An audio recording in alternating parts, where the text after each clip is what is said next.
Good afternoon. Don't have to be silent yet. Anybody need white balance? Okay. Or my pasty white face. As well, we had mentioned about 45 minutes after the hearing. However, potentially 12:15 start. Is that good? Okay. So bump it up a little bit. Keep talking. Okay. How's it? Sound check 1, 1, 2. Sound check. White balance. White balance. Sound check 1, 2, 1, 2. Making sure we have sound. Everybody looking good. Doing well. Having fun. Okay. Checking 1, checking 2. Sound. Mic check, mic check. Check 1, check 2, check 3.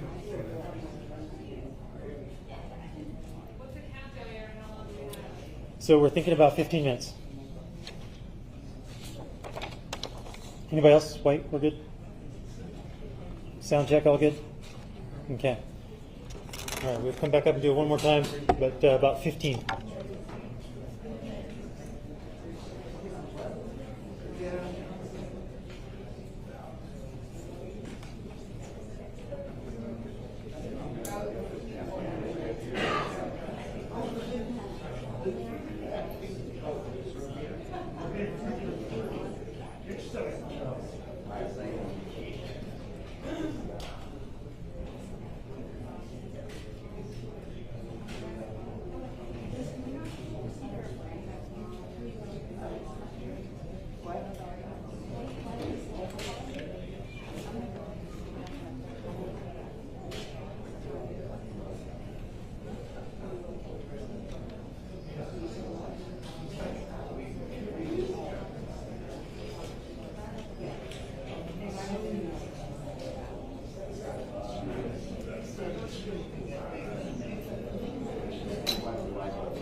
Check down.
Final white balance, sound check.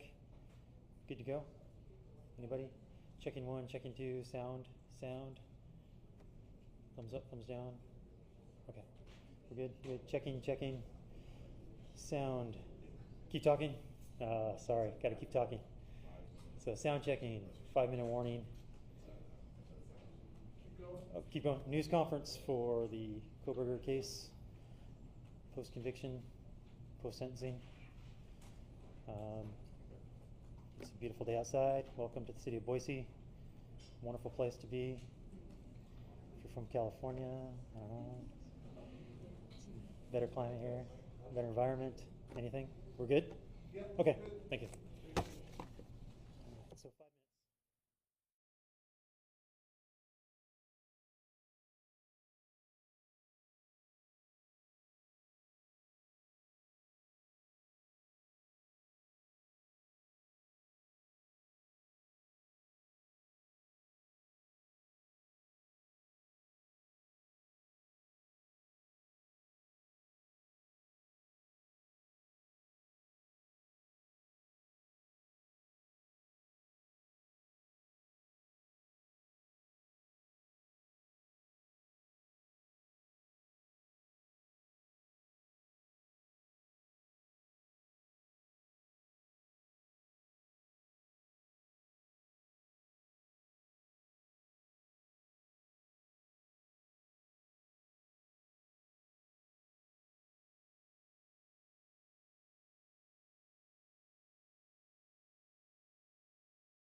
Good afternoon.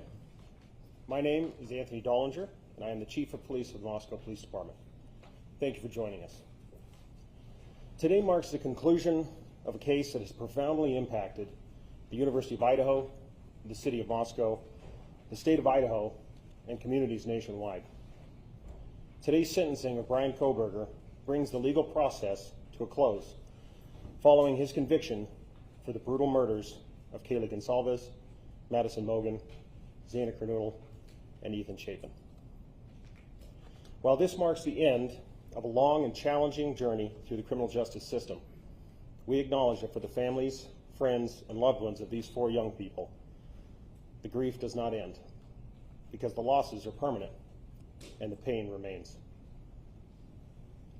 We want to express our deepest gratitude for their strength and resilience during this challenging time. We will honor their loved ones' memories and reaffirm our commitment to ensuring their lives are not forgotten. This investigation, one of the most complex and high-profile cases in our state's history, was made possible by an extraordinary level of collaboration. From local and state police officers to federal agents and analysts, as well as prosecutors, forensics teams, and technical experts. It also took immense courage, patience, and resilience from a grieving community whose role was invaluable. From the very beginning of this tragedy, Moscow Police Department and our law enforcement partners never lost sight of the mission, which was to bring justice for the victims and their families, and to hold accountable the person who committed these horrible crimes. Despite the complexity of this case, our team never wavered. They never gave up, and we completed the mission. During this investigation, I was fortunate to witness the level of professionalism, expertise, drive, and passion that each member of the investigative team brought to the overall effort. And it was truly awe-inspiring. To all who came to our aid and assisted in this immense undertaking, I cannot express my gratitude enough. We are forever thankful. And I would be remiss if I did not thank the amazing communities of Moscow and the University of Idaho. For weeks on end during this investigation, the support you provided to our team was greatly appreciated. The numerous phone calls, letters, and seemingly endless stream of food helped keep our spirits high and encouraged us to press on. Today, we want to provide an opportunity to hear from the key agencies involved in the investigation, prosecution, and overall response to this case. Each agency played a vital role in pursuit of truth and accountability. Further remarks will be provided by the Latah County Prosecutor's Office, followed by the Idaho State Police, the Federal Bureau of Investigation, and the Office of the Attorney General. Each speaker will provide brief comments, followed by a limited Q&A session. With that, I'd like to introduce Latah County Prosecutor Bill Thompson, representing the Latah County Prosecutor's Office. Thank you, Anthony. Welcome, everybody. It's been a long time since we've been able to stand in the same room together, and you have to listen to me talk. I'm sorry. First off, I want to thank the folks here in Ada County. I can tell you I would much prefer to be in Latah County right now and be able to talk to the people most directly impacted by this. But Ada County has been a phenomenal support and protector for the integrity of this case. And I just want to send that shout out right now. So today, you were all, I think, listening in either in person or with the live stream. We have reached the conclusion of the judicial process, and we believe we've achieved accountability and finality and certainty for everyone who has suffered from this, so we can try to move on. As you are aware, Mr. Kohberger pleaded guilty to all 5 counts of the indictment. He pleaded guilty as charged. There was no plea bargain to change charges, drop charges. He pleaded guilty straight up, and he admitted under oath to Judge Hippler that the allegations are true. He has also received a life and death sentence, and that he is going into the Department of Corrections custody and he will remain there until he dies. And our communities are protected from him. Our communities are safe from him. And we have finality and conclusion, not just for the families, but for everyone who suffered because of this. Chief Dollinger talked about the extraordinary teamwork on this case. And I can tell you that Ashley Jennings, my senior deputy, and I, we were with the investigators from day one. We worked as a team beyond any team that I've seen in my almost 33 years as a Latah County prosecutor and 45 years as an attorney in Idaho. This level of collaboration is indescribably phenomenal. And in this room, we have representatives of the FBI, and you'll hear, of course, Special Agent Grover. We have representatives from the Idaho State Police. We have representatives from the Moscow Police Department. We have representatives from the Office of the Idaho Attorney General. I can tell you, I will be forever grateful for the assistance that Jeff Nye, the head of the criminal division, and his deputy attorneys general, Ingrid Maddie, standing beside him, offered to us. I don't know that we would have been able to reach the conclusion that we have today as successfully without their brilliant and dedicated work. And they too have lived this case from the get-go.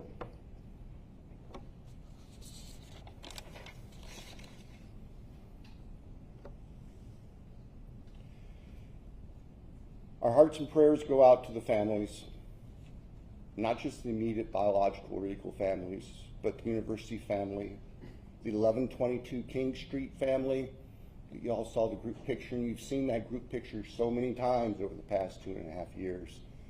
And now you have real faces to go with those young, vibrant people who, 4 of whom were killed 12 hours, half day after that picture was taken. We respect the families. We realize that we had tough decisions to make, and we made them, but we did not make them in a vacuum. As I said in court today, we reached out to the families. We asked their thoughts. We listened to what they had to say. We accept and recognize that not everybody agrees with the decision we made, but this isn't a popularity contest. And we made what we thought was the most appropriate decision under the law and on the facts to give this case closure in a sense that would never be realized otherwise. Judge Hipler talked today about, I guess, the fallacy of expecting that there would be some miraculous coming clean and disclosure from the defendant. In the first instance, as the judge said, he doesn't have the power to compel that. We, the state, don't have the power to compel that. And as a practical matter, it would not be helpful. It would give him a forum to share whatever he thought to control the dialogue. Not going to happen to our victims. We can't allow that to happen.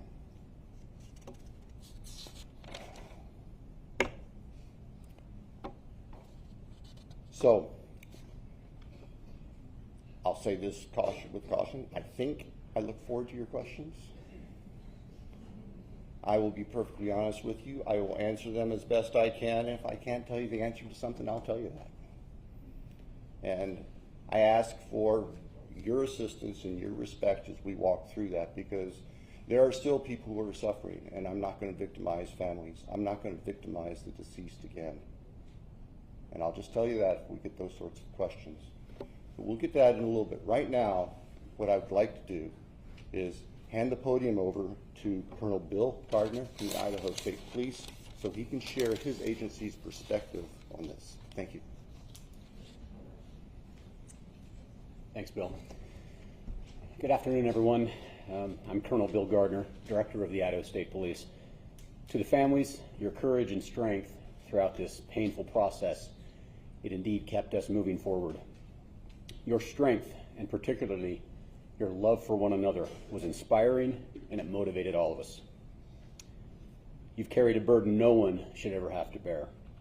This investigation demanded the very best from everyone involved.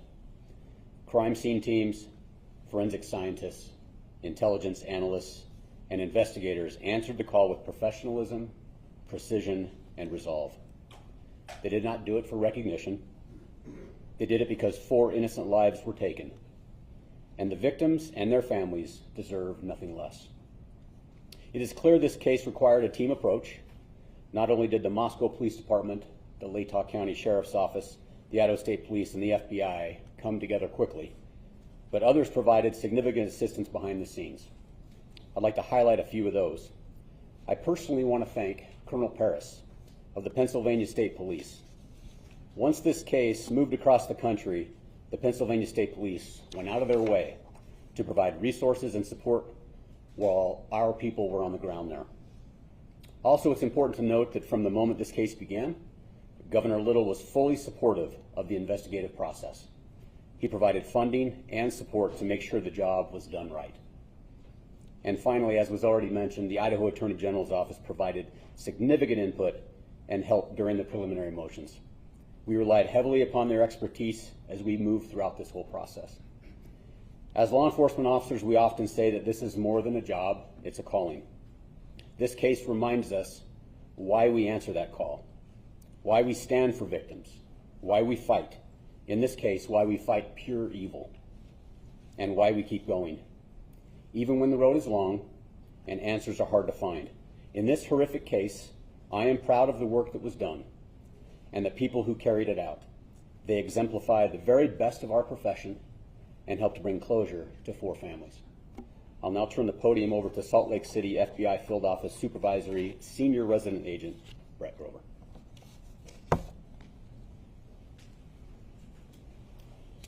Good afternoon. My name is Brett Grover. I'm the Supervisory Senior Resident Agent in our Coeur d'Alene office of the FBI, which is part of our FBI Salt Lake City division. On behalf of the FBI, we offer our deepest condolences to the families of Madison Mogen, Kaylee Goncalves, Xana Kernodle, and Ethan Chapin.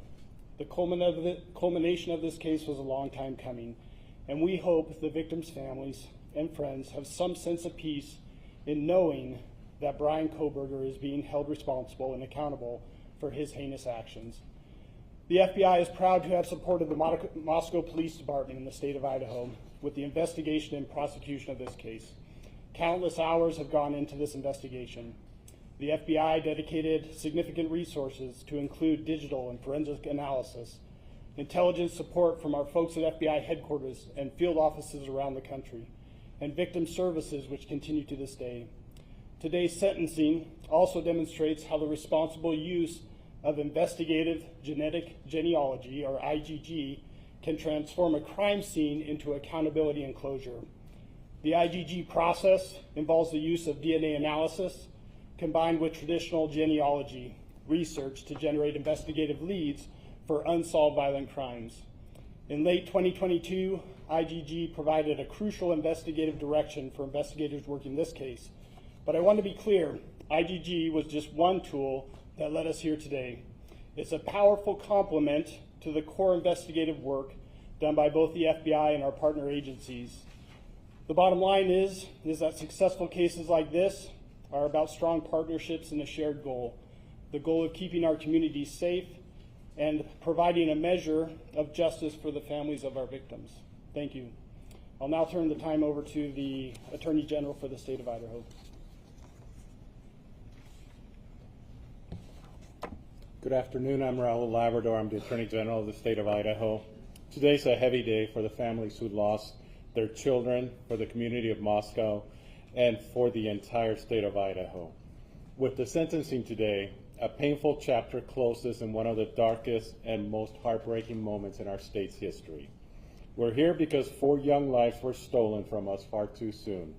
They were full of promise, They had dreams and aspirations, people who loved them, and communities that believed in them. Their loss is immeasurable. Their absence is felt every day, not only by their families, but by classmates, friends, neighbors, and all of us who came to know their names and their stories. There is no sentence that can bring true justice for this kind of evil. Nothing we do today can undo the heartache or fill the empty chairs at family tables. But today's sentencing ensures one thing, that the perpetrator will never again walk free. In fact, he will never harm another family. I want to extend my deepest gratitude to Prosecutor Bill Thompson,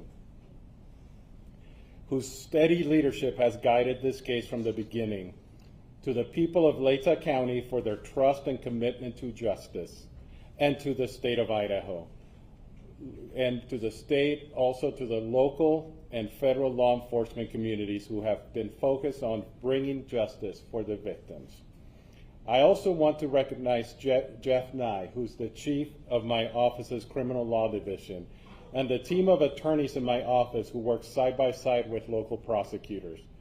Their contributions were quiet but vital. They helped protect the grand jury's work. They pushed back against legal challenges and successfully defended the use of advanced forensic tools that helped identify Kohberger. These were groundbreaking legal efforts done with resolve, with care, and in the name of public safety. Their outstanding legal work spared the families and the public from a drawn-out, painful trial that would have reopened wounds and prolonged the family's agony. When I became the Attorney General 2.5 years ago, I interviewed Jeff Nye. He was not the chief of the criminal division at the time. And I asked him if there was anything he would change in the Office of Attorney General. If you get to know Jeff, he had a long list. It was a very long list of things that he would change in the criminal division. But the first thing he talked about was the fact that our office was not helping local prosecutors with their prosecution. It was a take it or leave it kind of approach, that we either took the case and handled all the matter, or we did nothing at all. And he said that there were important cases where we could actually assist in the Office of Attorney General. It's one of the reasons I hired him to be my chief of the criminal division, and I think today culminates the wise decision that he had to make those changes and the important change that we made in the office. This moment didn't come easily. It was the result of tireless effort, careful preparation, and unwavering pursuit of the truth. Behind the scenes, our legal teams worked diligently to defend dozens of legal challenges. Their efforts not only helped ensure a just outcome, they also spared the families and the community from the painful trial and endless appeals that would have reopened deep wounds. To the families of Madison, Kaylee, Xana, and Ethan, no words from any of us, no legal ruling, and no sentence from a judge can heal what you've endured. But I want you to know this. My sincere wish is that you have not carried this burden alone. Idaho grieves with you, Idaho stands with you, and your children's names will not be forgotten. We honor them, not only with our words today, but with our commitment to protecting others in their memory. I will never stop fighting for the people of Idaho, and I thank every single member of this community who has just reached out to the families and supported them. And may God bless the souls of the victims and the families who have suffered. Thank you. Now we will transition into our question and answer phase. Joining me at the podium will be Bill Thompson from the Prosecutor's Office and the two lead investigators, Brett Payne and Darren Gilbertson. Just a couple of things before we begin. We recognize that everyone has a lot of questions. We're going to try to do our best to get to as many as we possibly can. Also, keep in mind that there are still some things that we are unable to talk about because of either privacy interests for the victims and their families, and or they are under seal currently in the court. So if those items do come up, then that will certainly be the answer that you will receive. And to keep this sort of orderly, I will try to be the one to point out who's got their hands up.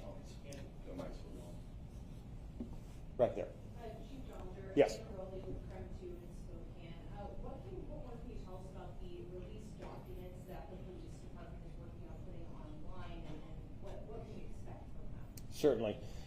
As we put out in that press release, I hope everybody can understand the immense amount of information that's in this investigation is going to take a lot of time to prepare. It has to be gone through legally to be redacted or figured out whether or not it can actually be released. So I did get word today. It sounds like our website will be going live hopefully this afternoon. There should be another press release coming out in the next few hours to show that website so that people can start accessing that. Initially, what is going to be on there, and certainly this is just for the Moscow Police Department because we're only the holders of our records, but it will be all of our police reports from this investigation. So just the documents there. They'll be redacted, ready to go, again, free of charge for the public. We want to be as transparent as we possibly can, so we wanted to get those out to everyone. Chief, from the very beginning, your department was saying this was a targeted attack. Can you now say who was the target and what's your evidence to show that? I'll turn that question over to the investigators to answer that one. Well, I think Darren and I have, the evidence suggests that there was a reason that this particular house was chosen. What that reason is, we don't know. We don't know who the target was, and we're not going to speculate on that up here today. But we can tell you that for whatever reason, Mr. Kohberger chose that residence. Perhaps it's the location, layout, we don't know. But that's, to the best of my knowledge, that's what that statement likely led to. During Kaylee got their HQ, there was a social media account that surfaced that has long had speculation that it was Bryan Kohberger. Can you talk at all about the Papa Roger potential connection, if any? Right, there was no connection. There wasn't at all. We looked into every bit of it. We took a deep dive into it. We researched it. So we it utilized. wasn't him? It was not. It was not. Thank you. We cut that off. Is it possible that there was a second murder weapon, not just the knife? Is it possible? All the evidence shows and tells us that he used a knife, a K-bar knife, and that's a weapon we believe was used to commit all the murders. Here.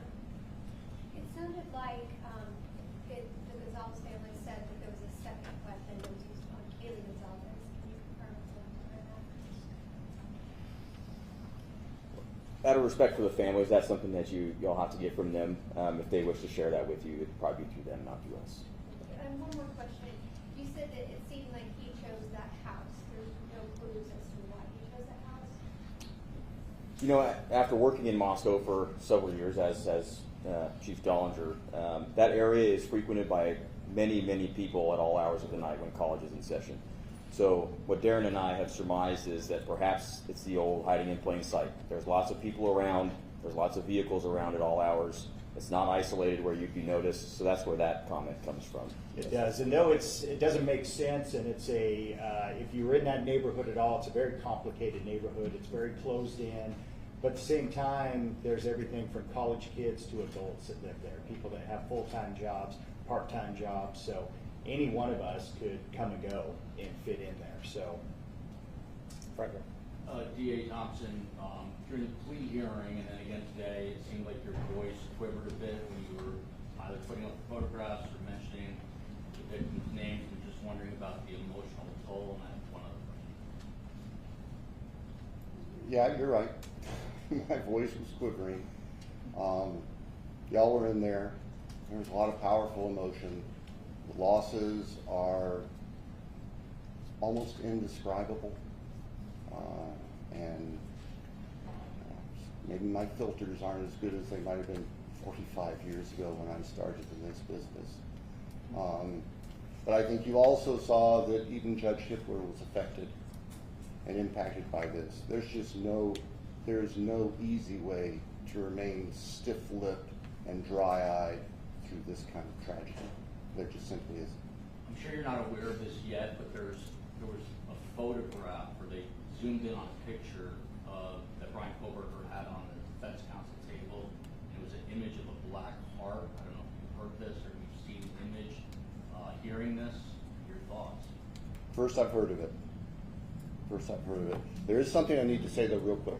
This is the product of, I'm sure I'm getting old in my failed memory, but there's one other person I need to recognize, and this is very important to us because this was a key person that was going to take us through trial, and that's Josh Hurward, the former United States Attorney for the District of Idaho who left office and voluntarily joined our office as a special deputy to help us.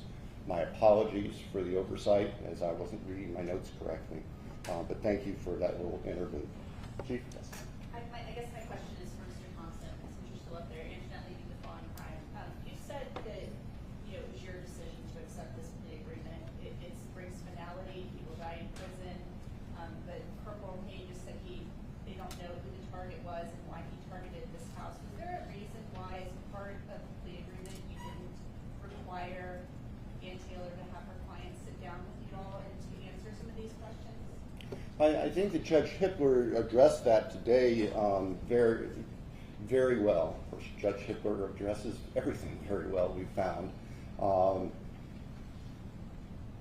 The law does not give the court or us the power to require a specific factual allocution. And just let me finish. And we recognize that.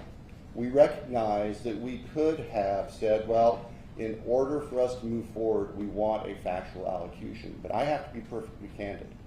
I don't believe that there's anything that would come out of his mouth that would be the truth. I don't believe that there's anything that would come out of his mouth that would be anything other than self-serving.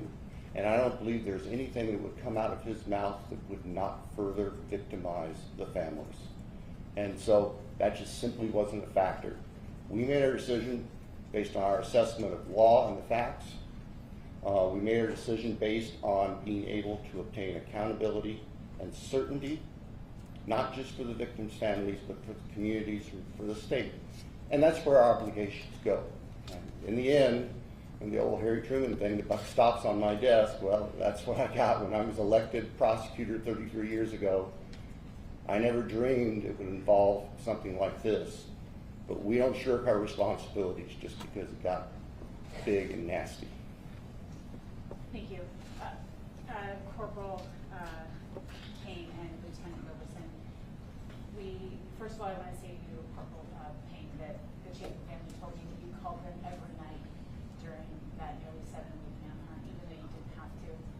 And I just think that that goes to show the personal care you put into this. So, that being said, I'm curious as to where you think or believe the murder weapon is, where you think or believe the clothes Kohberger was wearing that night are, and how do you think he avoided forensics of the scene? Well, I can just tell you, and forgive us if we go back and forth, it's just kind of how we roll. There is no evidence that we found that would lead us to any specific, even general location as to where the murder weapon or the clothes have been, and we searched. I mean, the FBI, again, to their credit, we had folks doing soil samples and so all sorts of things to try to come up with somewhere to start searching for these things, and we just never found it. As far as the forensics piece, I'll let Darren speak to Yeah, that. and on the weapon, it wasn't a lack of trying. Everywhere that we had evidence of where he went, based upon phone records, based upon the evidence that we had gathered, we searched that. We went there. We did searches on the ground, in the water. We did searches. We sent soil samples to try to figure out maybe where a shovel had been used. So we searched everywhere that we possibly could, but the reality is we're looking for a singular small, it's not that small, but K-bar knife, and that's it. So it's endless of where it could have been, and we just were not able to find it. So What about the clothes and his ability, though, to avoid forensics at the scene, in a murder scene where we now know Kaylee Goncalves was stabbed 34 times and that another victim was stabbed more than. Right. So the reality is that somebody can carry this out and still not get covered in blood. That's the reality of it, and this does happen, and there's plenty of studies of that. And we've had some of the world's experts that we've asked those same questions, because we've struggled with that. Why do we not find more here and there? And the reality was, if somebody has the training, if somebody has thought about it, if somebody wears the right type of clothing, that could be the outcome. And that's what we were left with. Over here. Chief of Stars with CNN. To Mr. Thompson, did you do psychological testing on Bryan Kohberger? did that weigh into your decision to have a plea deal? And stabbings, multiple stabbings are very personal. How did you assess that mode of murder? I can tell you that psychological testing was done, Mr. Kohberger. The results of that do not rise to a defense to his conduct under Idaho law. The results of the various testing, most of it done by the defense or on behalf of the defense, is also sealed by court order. So I can't speak to any specifics, but I can tell you, yes, psychological testing was done. I can also tell you that no, psychological testing or any potential psychological condition, Mr. Kohberger, that did not play a role in our decision. Bill, does it have any bearing on where he will be placed or housed? Where Mr. Kohberger, where the defendant is going to be housed is going to be up to the Idaho Department of Correction. And that could very well change over time. And the reality is we will know about it after it happens. Over here. Did you monitor Mr. Kohberger's communications while he was incarcerated? And did he say anything that was helpful or gave you any insight as to why he did this? Yeah, we did monitor it, both while he was housed in Latah County and then once he was moved down to Ada County. We have hundreds, thousands of hours of monitoring that was done, but there was nothing of evidentiary value that was gained from any of it. Will you be releasing those conversations? It's my understanding jail will not be releasing things that involve personal conversations with third parties. That ultimately would be a decision because the recordings are possession of the two correctional facilities or detention facilities. But I'm pretty certain the Latah County Sheriff's Office policy does not allow for that, and I would guess Ada County is similar. You can ask them. Back here. Thank you. Greg Fisher with CBS News 48 Hours. Was there any evidence that Kohberger was following the social media of any of the victims? So, trust us, we wanted that to be the case. We've looked for a link, and we have not found one. Not one. Yeah, through the entire investigation, I think that's something that we need, that you want, is to help to understand this and say, well, what's the connection? What was the link? And so we had every resource possible, and we worked that tirelessly, both from everything from his side, but all the victims and all the members of the house from their side. So we have never, to this date, found a single connection between him and any of the 4 victims or the 2 surviving roommates. Michael Rose from Fox News Digital. My question's for the investigators. You guys are going through this case. You've got a lot of evidence about his background, his education, his training. You said earlier you couldn't identify a reason the house was targeted. Do you have a motive for this? We don't. Lauren Patterson, Northwest Public Broadcasting. This question's for Anthony Dollinger, actually. I remember when Anthony was a beat cop assigned to talk to us at the very beginning when all of this happened, and now you're running the show. So I wanted to ask, as a community member, has this case shaped and changed how you're policing in Moscow? It's changed everyone involved. How could it not? It was a devastating tragedy to our community, and our police department is part of that community, and it was very difficult for us as well. So, this is just one of those things that will not define us, but it is certainly part of our history that we will never forget. Yes. Rebecca Finn, Associated Press. The perhaps unprecedented level of interest in a court case like this in Idaho was matched by an extremely high level of secrecy within the case. The Gonzalez family is under their desperate for answers about what happened to their daughter. Do you anticipate most of the court documents being unsealed, or are there things that you will specifically request remain sealed? As far as the court documents, Judge Hippler has told us that he is going to work with the attorneys to go through every sealed document. Many, probably most of the documents were sealed for the purpose of protecting against tainting a jury pool. And those documents I would expect would become unsealed. Requests for discovery, various things like that. There are also documents in there that contain very personal, private information regarding victims and families. I expect those likely will not be released under Idaho's protections against what the law calls unwarranted invasions of personal privacy. I realize that can be frustrating for folks who want to be able to explore this thoroughly, but we have to balance, and the law balances, the privacy of the people who have suffered, including the victims who are dead, with giving the public as much information as we responsibly can. Alex Duggan, the spokesman review. I'm just wondering, did a lack of knowing the reason or the motive concern you when prepping for trial?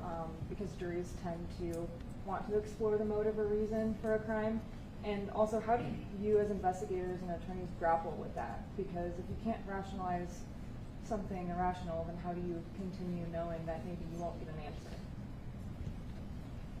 Well, I'll tell you from an investigator standpoint, we already know and realize we often don't get to know that. We want it. We all do. We naturally want that. But the reality is it's not something that we have to have or that we get. And the reality also is that oftentimes those very things that you're asking about, they're only known to one person. It's the person that commits those crimes. And I think that's probably what we have here. And I would add that going through this whole investigation, I'd probably say it's easier than it was for Bill's offices. We were focused on a task. We had a task to do, and it was discovering evidence and interviewing folks and that sort of thing. So the motive necessarily doesn't play a part in that, right? Obviously it can, but we were just focused on getting the job done in the correct way as best we could.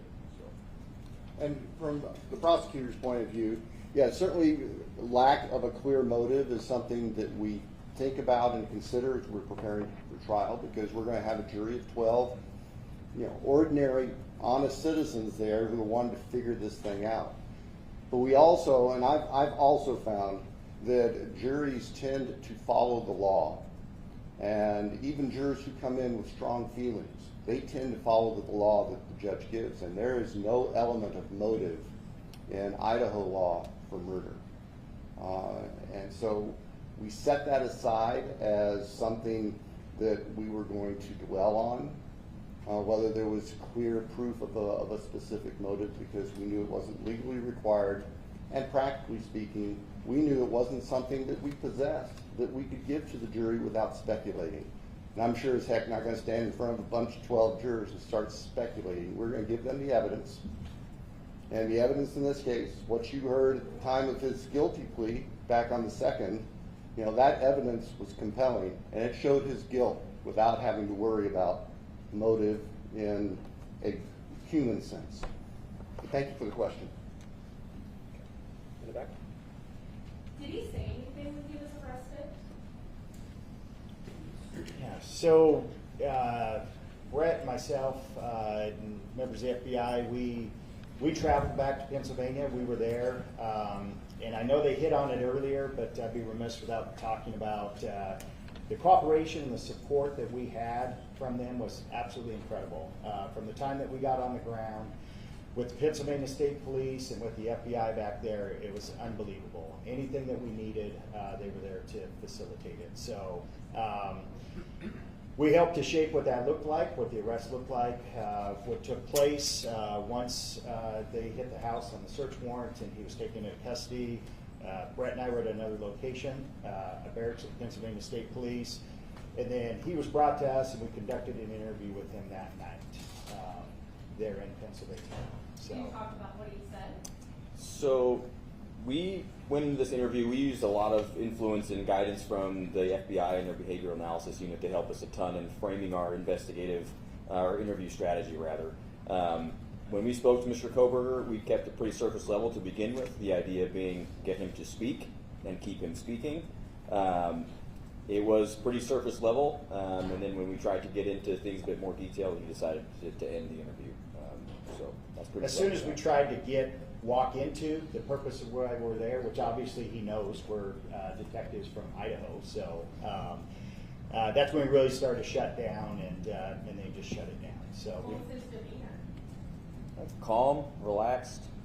Say very similar to what you see and whenever you see him in court. Next question. Yes, sir. Yeah, Mike Baker from the New York Times. I'm wondering if you can talk about Mr. Kohberger's family, whether you got much cooperation, tips, input from them along the way. The only thing I'm really able to talk about is that we didn't get any tips or any evidentiary items from the family. So, anything to add to that? Yeah. Yes. Just wondering if you ever had an idea of what made Mr. Kohberger take the plea deal again? No.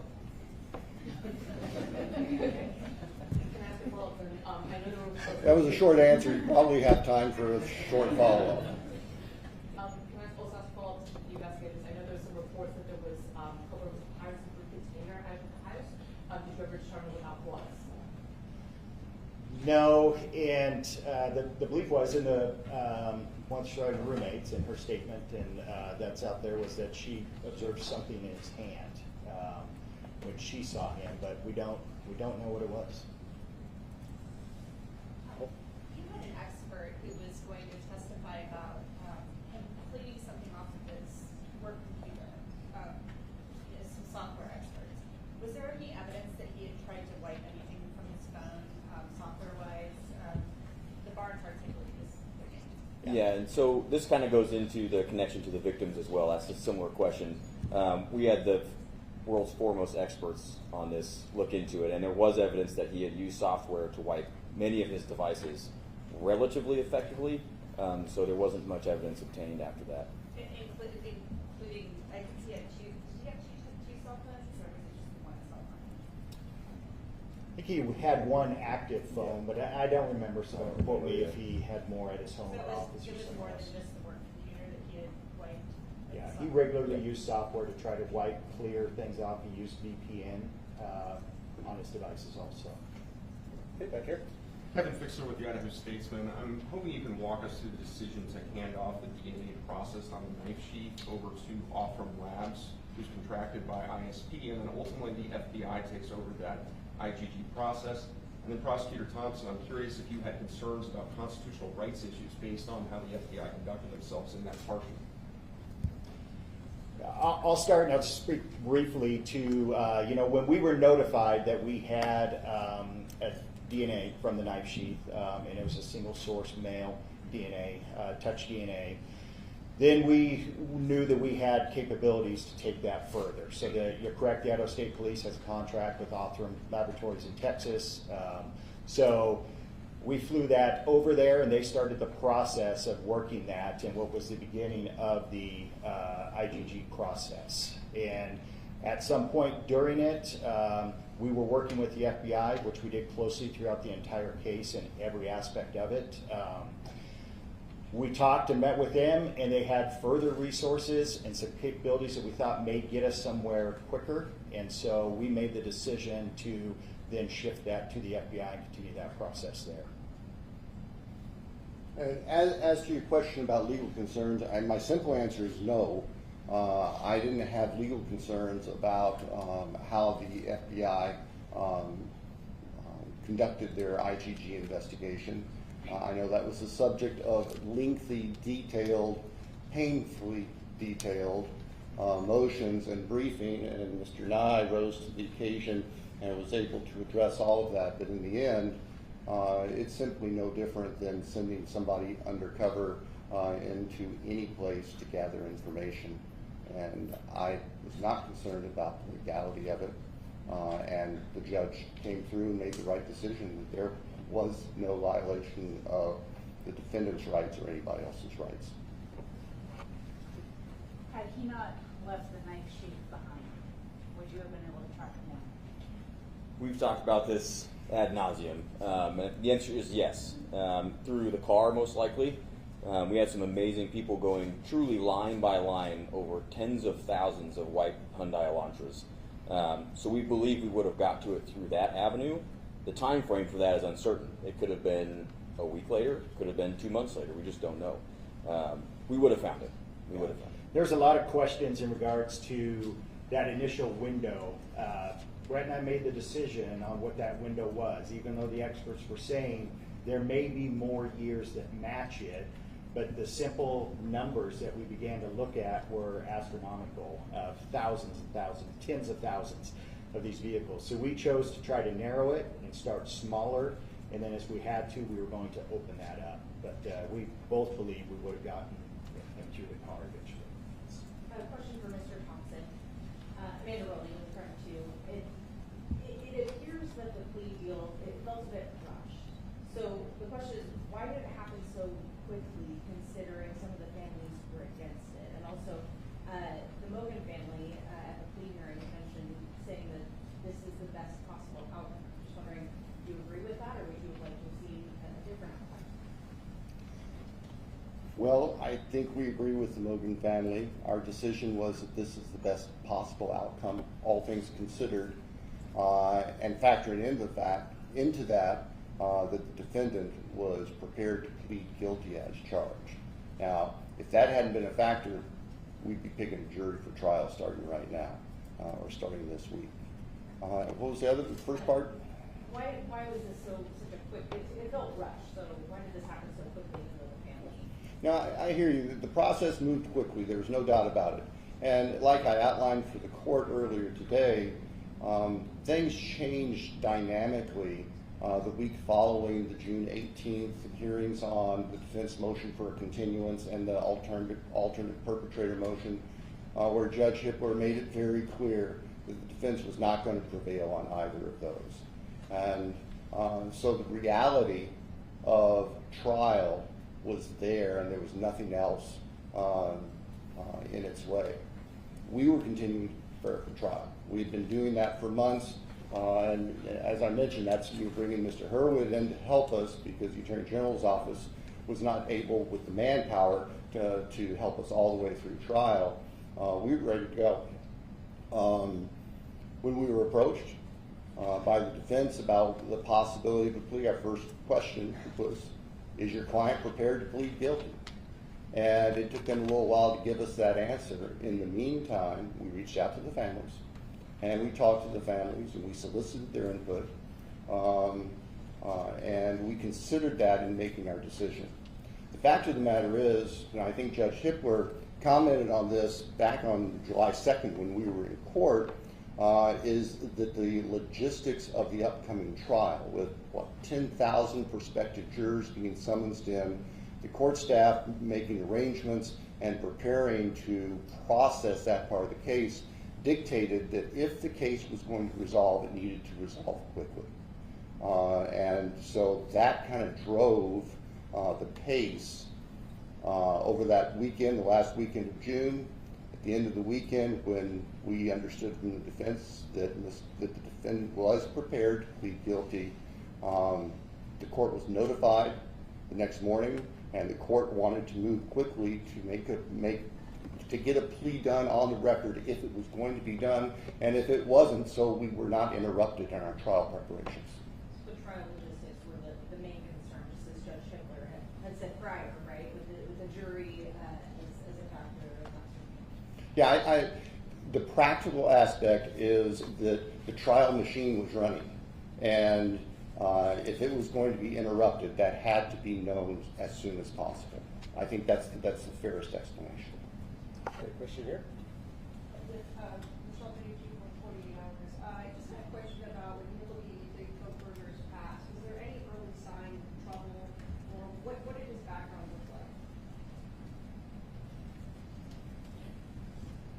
Well, we can't go into his younger years. I believe that's actually still under seal. Correct me if I'm wrong. But what I can tell you is the things we do know about him was that his education led him down a path that was very much focused on forensics, crime scenes, that sort of thing. So that was really what we focused on in his background, was what led him down this path. How may he have prepared for this? And I think that was a big component of that, was just his schooling and his choice of potential future profession. So. And just so there's no speculation here by what Detective Payne just said,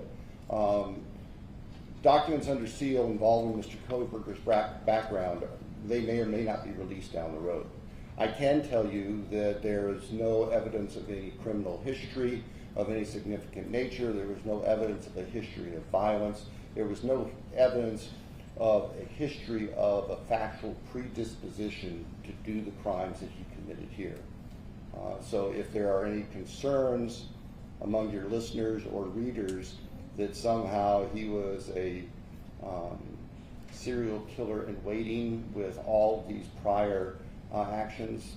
We are not aware of any behaviors like that that preceded what happened here in Idaho. Let's take this question here, and then we're going to have 2 more after that. Yeah, Finish up. Melba with CBS News. This question is for Mr. Thompson. Mr. Thompson, you talked about being in a victim experience before the plea deal was reached, including the Gonzalez's. Have you spoken to the Gonzalez's afterward about their displeasure with this? And so what's that conversation about? We have spoken with families afterwards, and I can tell you that families that did not agree with our decision have made that very clear to us. And I don't expect anything different. I respect, and we respect, that everyone is going to grieve differently, even within family units. And everyone is going to look at the case and possible resolutions from their own light, and they are entitled to that as victims. I'm not going to pretend that everybody was just fine with our decision, because there were families and family members who were not. And we accept that, we recognize that. It's just a fact of life. More questions? It was stated earlier that the target is unknown. However, it's been speculated that the convicted may have encountered Maddie while she was serving at the Magritte restaurant due to the vegan menu options. When his digital data was analyzed, were there any location pins or any information there that could have connected him to where Maddie worked? No, there wasn't. Like I said earlier, we wanted that. We looked for it in every possible way, digitally, financially, physical location, anything you could think of, anything that we thought, where's the connection, where's the overlap, and we searched tirelessly and never found it. So he never was at that restaurant?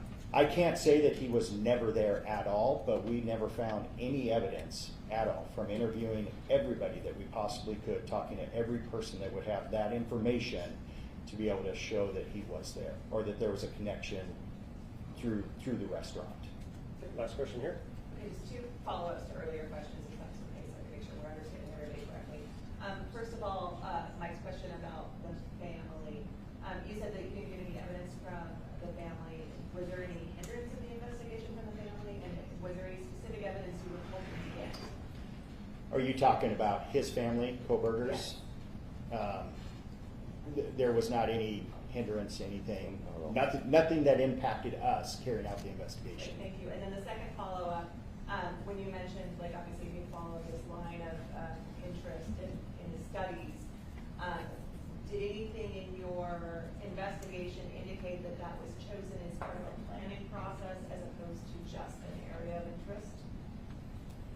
There was nothing aside from, we have some of his coursework where he did, a crime scene recreation, that sort of thing, but it was all part of his studies. So I don't think that any of us attributed that to a planning process per se.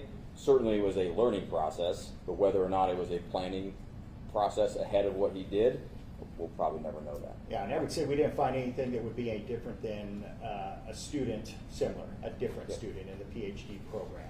Gotcha. So then I'm understanding that the planning process, if your in-depth investigation turned out, if it was part of the plan, was maybe that purchase of the AR-9 on Amazon would have been the first, I guess, step toward.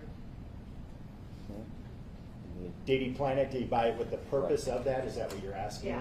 And we don't have know. anything to show or prove that he did that. Well, thank you all. That concludes our Q&A section today. Hopefully we tried to get as many of you folks' questions answered as possible. I'm sure you're going to have further questions, and certainly the question was already brought up about public records requests. Just keep in mind that if you're looking for those in the future, you will need to go to each individual agency or entity that has the keepers of those records.